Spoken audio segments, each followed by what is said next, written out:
Ya, pemirsa 8 tahun silam ada dua remaja yang dibunuh secara sadis. Salah satunya itu Vina yang juga viral gitu, banyak sangat prihatin itu. Hingga kasusnya saat ini juga masih terus bergulir, muncul lagi setelah naik di layar lebar dan juga banyak pertanyaan-pertanyaan. Karena ada beberapa yang disampaikan, ada beberapa kejanggalan dan saat ini juga proses pemeriksaan masih terus dilakukan terhadap beberapa terpidana ya di Cirebon. Untuk itu kita akan mengajak Anda pemirsa untuk berdialog mengenai kasus ini karena masih ada 3 DPO yang hingga saat ini belum juga berhasil ditangkap.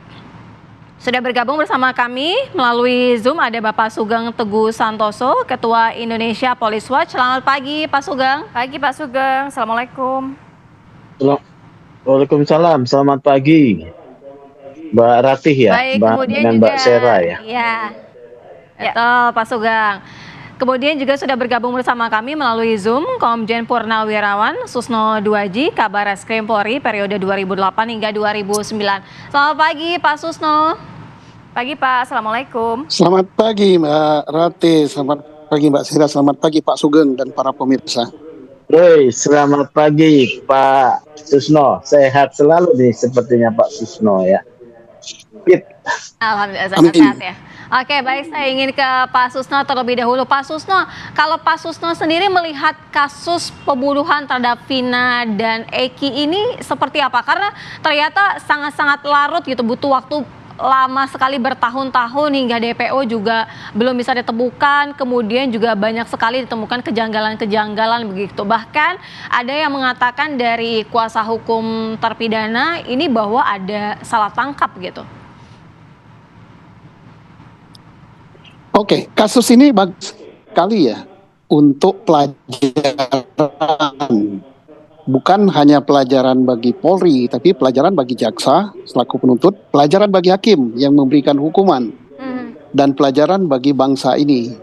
Kita patut terima kasih kepada yang telah mengangkat kasus ini dalam film sehingga ini terbuka ke publik menjadi viral. Dan sehingga ini diungkap kembali kasusnya. Tapi ke depan hendaknya serius mengungkap kasus bukan karena viral. Karena tidak semua kasus bisa diviralkan.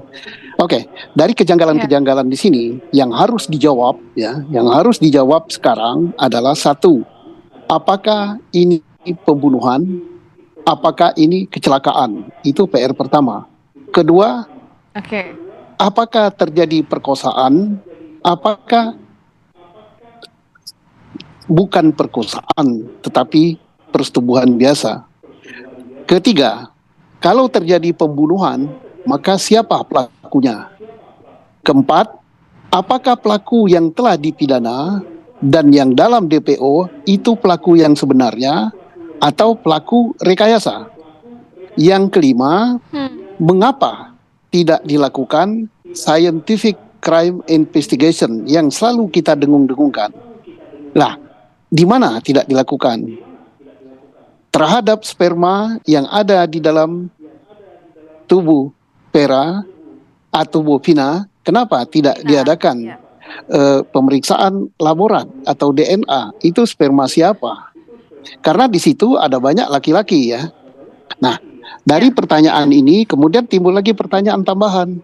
Mengapa DPO 3 orang dan sekarang berkembang menjadi 4 untuk kasus pembunuhan yang demikian tidak bisa tertangkap dalam waktu 8 tahun. Nah, ini menjadi PR-PR yang bagus sekali untuk dikembangkan dan kita wajib berterima kasih kepada Polri yang telah jauh maju ke depan, telah mengadakan eksaminasi, telah memanggil para terpidana untuk disidik lagi atau untuk diperiksa lagi untuk mengetahui bagaimana kasus ini diproses di Polres Cirebon, bagaimana kasus ini diproses di Polda Jawa Barat. Nah, apakah dalam proses itu terjadi penganiayaan, pelanggaran HAM, terjadi pengejaran yang dicari itu adalah keterangan atau pengakuan terdakwa, itu yang diutamakan atau apa? Karena kita ini dunia ini udah modern. Pengakuan terdakwa itu tidak wajib atau tidak harus dan tidak terlalu diperlukan. Itu bukan alat bukti yang utama. Kita telah mendengung-dengungkan bahwa crime scientific investigation Nah, jadi banyak hal yang perlu dilakukan dan hendaknya kita berharap instansi penegak hukum jangan hanya Polri saja yang mengadakan examination atau mengadakan pemeriksaan, penyidikan atau audit terhadap kasus ini, tapi kejaksaan juga selaku penuntut. Kok bisa lolos kalau kasus Baik. ini tidak benar, tersangkanya bukan itu, Pak, kenapa bisa lolos dalam penuntutan? Hakim, Ya. Pak Komisi Susno, Yudisial juga harus kerja keras. Ternyata kalau bukan itu tersangkanya atau terdakwanya, kenapa dipunis? Nah, inilah pelajaran yang bagus Oke. bagi kita.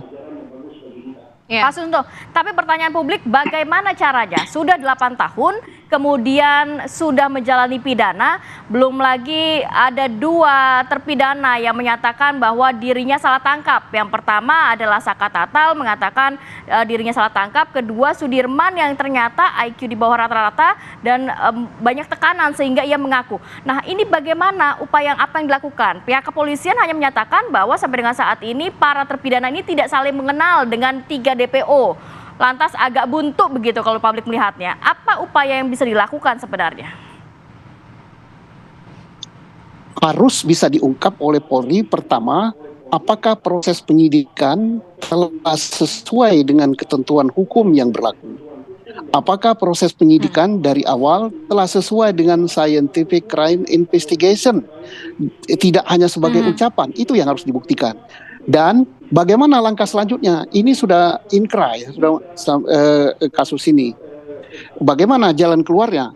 Apapun jalan keluarnya harus ditempuh kalau ternyata yang dipidana itu bukan pelaku. Karena apa? Dalam negara hukum atau dalam prinsip hukum, prinsip yang utama itu adalah keadilan dan kebenaran. Jadi jangan kita selalu berdoman, wah ini tidak benar, gini-gini, tidak. Makanya kita hormat kepada pihak Mabes Polri yang telah memerintahkan kasus ini untuk diadakan eksaminasi, diproses lagi. Yang diproses itu adalah untuk mengetahui apakah jalannya pemeriksaan oleh Polres Cirebon itu benar apa tidak. Apakah ini kecelakaan, apakah ini pembunuhan, kalau pembunuhan siapa pelakunya, apakah pelaku yang disidangkan ini adalah pelaku yang benar atau pelaku rekayasa dan sebagainya.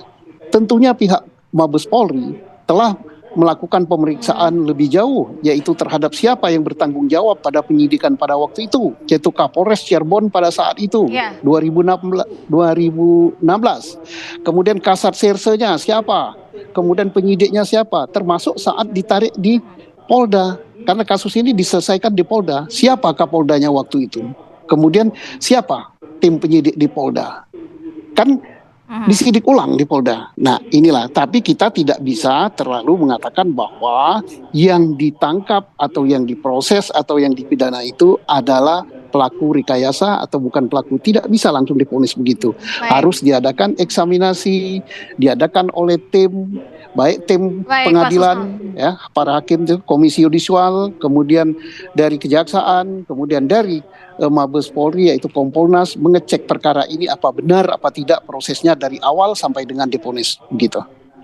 Baik, oke, baik. Tadi Pak Susno juga menggarisbawahi bahwa ini juga kasus kembali disidik oleh Polda Jawa Barat. Nanti kita akan dalami ya Pak Susno dan juga Pak Sugeng. Usai jeda kami segera kembali.